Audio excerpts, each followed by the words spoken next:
El ciclo del ácido cítrico, también llamado ciclo de Krebs, es una ruta metabólica en el cual partimos de acetil-CoA y este acetil-CoA se va a ir oxidando y digamos como productos del ciclo del ácido cítrico vamos a obtener por ejemplo NADH, FADH2 y ATP, que en definitiva son fuentes de energía para la célula. En este video vamos a ver en primer lugar a la piruvato deshidrogenasa, que es la enzima que cataliza la reacción de piruvato a acetil-CoA. Luego vamos a ver el ciclo del ácido cítrico propiamente dicho. Después, qué son las reacciones anaperóticas y, por último, cómo se regula el ciclo del ácido cítrico. En esta diapositiva lo que se muestra es la oxidación del piruvato a acetil-CoA. Entonces, este es el piruvato, este es el acetil-CoA, y la enzima que cataliza esta reacción es la piruvato deshidrogenasa. Es el complejo de la piruvato deshidrogenasa porque no es una sola enzima, sino que son tres enzimas. E1, E2 y E3, acá la llama de esa manera. Y entonces lo que tenemos que saber es que se van a usar, por ejemplo, se necesita la coenzima A, que se agrega acá, porque digamos esta es la estructura del acetil-CoA. También es importante saber que digamos, el piruvato se está oxidando a acetil-CoA, entonces el NAD se reduce a NADH, entonces acá ya estamos obteniendo NADH. Y estos tres que están acá son los cofactores que va a usar el complejo de la piruvato deshidrogenasa.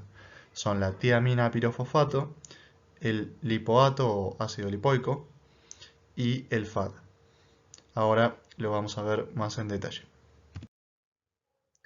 Entonces, esta sería el complejo de la piruvato deshidrogenasa, la E1, que sería esta, la E2 está en verde y la E3 está en rosa. Acá están los nombres, bueno, piruvato deshidrogenasa, dihidrolipoil transacetilasa y dihidrolipoil deshidrogenasa. Esos son los nombres. Entonces, explicando un poco el mecanismo de cómo a partir de piruvato obtenemos acetil-CoA, sería lo siguiente, o sea, primero el piruvato con la tiamina pirofosfato, digamos, es como que reacciona y se libera dióxido de carbono y tenemos este compuesto que es hidroxietil-tiamina pirofosfato. Este hidroxietil-tiamina pirofosfato va a reaccionar con el ácido lipoico, que es este que está acá, que está con, o sea, los puentes, tiene un puente disulfuro acá, o sea que esto está oxidado. Va a reaccionar con esto, se va a reducir el ácido lipoico, por eso quedan ahí los sulfidrilos, y este oxidrilo que está acá se está oxidando. Pero no solamente eso, sino que además, digamos, este grupo, al oxidarse este oxidrilo, tenemos este grupo acetilo que queda unido a uno de los sulfidrilos del ácido lipoico y se libera la tiamina pirofosfato que va a estar disponible para usarse, digamos, con otra molécula de piruvato. Una vez que tenemos esto acá, viene la coenzima A, digamos, reacciona con esto, y entonces se libera acetil-CoA, que está acá. Pero, digamos, no termina acá, o sea, si bien ya obtuvimos acetil-CoA, nos quedó el ácido lipoico reducido, pero nosotros lo necesitamos que esté oxidado para que pueda volver a ser utilizado con otro piruvato. Entonces, este ácido lipoico se va a oxidar y el FAD se reduce a FADH2. Y luego lo mismo, o sea, el mismo razonamiento, el FAD que se redujo a FADH2, necesitamos que esté nuevamente oxidado para que pueda ser reutilizado. Entonces el FADH2 ahora se va a oxidar a FAD y el NAD se reduce a NADH. Entonces acá es, digamos, la explicación por qué obtenemos NADH. Y eso sería básicamente el mecanismo. Entonces vimos que de piruvato obtenemos acetil-CoA y vimos los tres cofactores que habíamos mencionado en la diapositiva anterior. La tiamina pirofosfato, el ácido lipoico y el FAD. Y bueno, y también que necesitamos NAD y que obtenemos NADH. Ahora vamos a pasar a lo que es el ciclo de Krebs o ciclo del ácido cítrico, que es lo mismo. Acá está, en esta imagen, explicado son varias reacciones y bueno, vamos a ir explicando una por una. Primero, el acetil-CoA, que es este que está acá, va a reaccionar con el oxalacetato. La enzima es la citrato sintasa y se va a obtener citrato. Este paso es importante porque es uno de los pasos irreversibles. Entonces, la citrato sintasa va a ser una enzima que está regulada. Luego el citrato va a sufrir una deshidratación y se va a obtener, bueno, y después una hidratación y se obtiene el isocitrato. La enzima que cataliza esto es la aconitasa. Una vez que tenemos el isocitrato, va a haber una decarboxilación oxidativa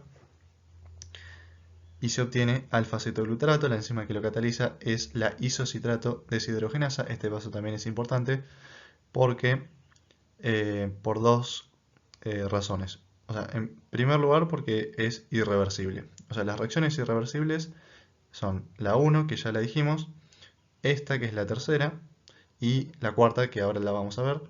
Son las tres reacciones irreversibles del ciclo de Krebs.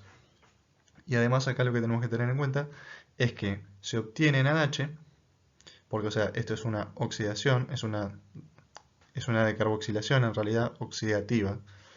Entonces, pero bueno, tiene parte de oxidación, entonces por eso es que obtenemos el NADH. Y como es una decarboxilación, se libera dióxido de carbono. Y luego el alfa-cetoglutarato que obtenemos también va a sufrir una decarboxilación oxidativa por el complejo de la alfa-cetoglutarato deshidrogenasa, que es muy parecido al el complejo de la piruvato deshidrogenasa que vimos antes, pero bueno, tiene, digamos, la diferencia es que en vez de reconocer al piruvato, reconoce al alfa-cetoglutarato. Y como dijimos, es una decarboxilación oxidativa. Entonces se libera dióxido de carbono y obtenemos NADH. Y bueno, también necesitamos usar la coenzima A porque lo que se forma acá, en este paso, es el succinil-CoA. Una vez que tenemos el succinil-CoA, este va a pasar a succinato por la succinil-CoA sintetasa. Este paso también es importante, si bien es reversible, es importante porque obtenemos, es el paso donde obtenemos GTP o ATP. Y bueno, y se libera la coenzima A. Una vez que tenemos el succinato, este va a pasar a fumarato por la succinato deshidrogenasa. También es importante este paso porque obtenemos FADH2. Entonces, hasta ahora venimos obteniendo en este paso de acá un NADH, en este paso de acá otro NADH, o sea, ya van dos NADH. Acá obtuvimos un GTP y acá un FADH2. Luego, una vez que pasamos de succinato a fumarato, el fumarato va a pasar a malato por una enzima que es la fumarasa. Este paso no es muy importante. Y después cuando pasamos de malato a oxalacetato por la malato deshidrogenasa, este paso es importante porque obtenemos NADH. Entonces obtenemos en total 3 moléculas de NADH, un GTP y un FADH2. Y eso sería básicamente el ciclo del ácido cítrico. Y también es importante acordarse que en estos pasos de isocitrato a alfa-cetoglutarato se libera una molécula de dióxido de carbono, y en el pasaje de alfa-cetoglutarato a succinil-CoA también se libera otra molécula de dióxido de carbono. En esta imagen lo que se muestra son las reacciones anapleróticas. Las reacciones anapleróticas, como le dice acá, son reacciones de abastecimiento para que continúe el ciclo de Krebs. Entonces, ¿cuáles son? Son las que están marcadas con flechas rojas. O sea, porque el ciclo, o sea, los distintos intermediarios del ciclo de Krebs, como por ejemplo el citrato, el alfa-cetoglutarato, succinil-CoA, se usan, digamos, no solamente para el ciclo de Krebs, sino que se pueden usar para otras cosas. Por ejemplo, el citrato es importante para la síntesis de los ácidos grasos o los esteroles. Después el alfa-cetoglutarato, digamos, a partir de él se obtiene el glutamato y digamos que es un aminoácido. A partir del glutamato se obtienen otros aminoácidos, que es la arginina, prolina y glutamina. Y bueno, también purinas, dice acá. En el caso del succinil-CoA, se usa para sintetizar las porfirinas del grupo hemo. O sea que todos estos, digamos, si se usan para estas cosas también, como que no estarían disponibles para el ciclo de Krebs. Entonces por eso es necesario que haya estas reacciones anapleróticas, donde se va a ir abasteciendo el ciclo de Krebs para que siga continuando. Entonces las reacciones son el pasaje de piruvato a oxalacetato por la piruvato carboxilasa, después el fosfonalpiruvato a oxalacetato por la fosfonalpiruvato carboxiquinasa, o también puede pasar por la fosfonalpiruvato carboxilasa, y el pasaje de piruvato a malato por la enzima málica. Y bueno, algo que no había dicho es que el oxalacetato también, por ejemplo, se usa para obtener aspartato y después, bueno, asparragina, que se usan para obtener pirimidinas.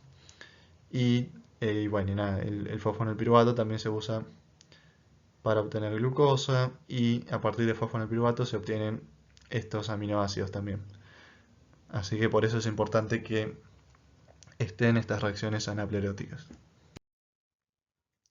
Y por último, un poco tener en cuenta la regulación del ciclo de Krebs, primero en el pasaje de piruvato a acetil-CoA por el complejo de la piruvato deshidrogenasa. La ATP, digamos, lo va a inhibir, el acetil-CoA lo inhibe, porque bueno, el acetil-CoA es el producto, entonces tiene sentido que lo inhiba. El NADH lo inhibe, que también tiene sentido porque el NADH también es un producto, se obtenía una molécula de NADH por una molécula de piruvato, y los ácidos grasos también tiene sentido que lo inhiba porque, o sea, luego a partir de acetil-CoA se pueden obtener ácidos grasos también, entonces es lógico que lo inhiba. Y bueno, lo que lo estimula son el AMP, la coenzima A, NAD+, calcio. Y después acá están los pasos que dijimos que eran irreversibles, el primero, el tercero y el cuarto. El segundo no, y los demás tampoco. Entonces, como estos eran los pasos irreversibles, van a ser regulados, por ejemplo, por el NADH. El NADH va a inhibir porque es, digamos, un producto, es producto del ciclo del ácido cítrico, entonces lo va a inhibir. Y bueno, y después, por ejemplo, el ADP lo estimula, calcio lo estimula, ATP también es un producto acá, entonces también tiene sentido que lo inhibe. Y bueno, eso sería básicamente lo más importante del ciclo del ácido cítrico.